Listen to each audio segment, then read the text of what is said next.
Hi guys, welcome to the vlog. Once again, advice for today's. Kapag may inaalis ang Diyos sa atin, ay ayan lang po ay para magkaroon tayo ng mabungang pagkatao. Ganito po yun ang ibig ko sabihin. Kapag halimbawa inaalis yung mga toxic yung jowa o mga tao na nagbibigay sa inyo ng mga di magandang ano sa inyo, paninira sa inyo ng kapwa-tao nyo, inaalis kayo doon sa lugar, trabaho, o relasyon. Yan po ay tinatanggal lang sa atin yan ng ating Diyos Ama para maging tayo ay maging mabunga. Kumbaga para sa isang halaman, tinatanggal yung mga damong alam niyang makakasira sa'yo at di ka magbubunga at hindi ka lalago. Kailangan po tinatanggal yan at pinapalitan na ng bago. Kung may mga toxic kayong jowa na alam natin na hindi naman tayo maglalago at sasaya, tinatanggal yan sa atin. Huwag kayong huwag kayong magmukmuk o magdrama. Iisipin lang natin ng mga tao na yan, panandalian lang yan na magpapaligaya sa atin. In the end is nothing. Maghanap pa rin sila ng iba para ipalit sa atin at saktan tayo. Kaya ikaw, matuto ka mag-acceptance sa sarili mo na yung mga tao na yan, darating lang yan sa atin para pakiligin, pasayan tayo ng panandalian. In the end is nothing. Aalis din sila at para pagpalit tayo at saktan.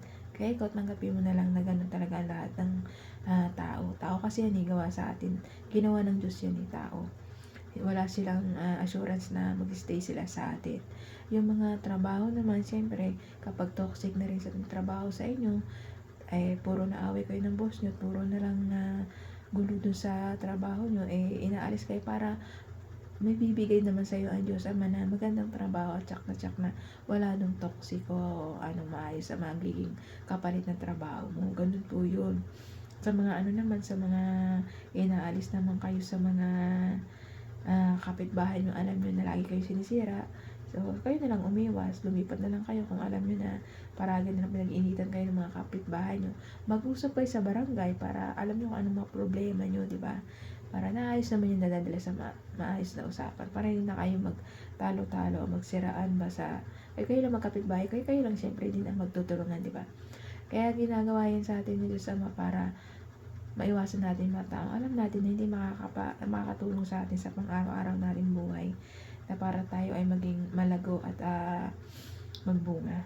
Yung mga tao na yan kasi sila lang po nagdudulot sa atin na para tayo sirain, para tayo lubakin, para tayo ma-stress.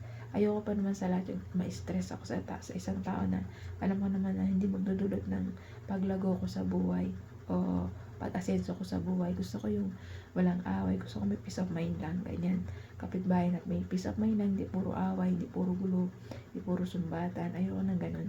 Gusto ko pa kapayapaan lang, gusto ko may peace of mind ng bawat tao, ng bawat lahat ng nakakasama mo ako sa buhay. Kaya ikaw, magbago, manalig, manampalataya sa ating Diyos Ama na siya lang ating sambahin, ang Diyos amang buhay na nasa langit. Kaya hanggang dito na lang aking advice. Ingat po tayong lahat and God bless.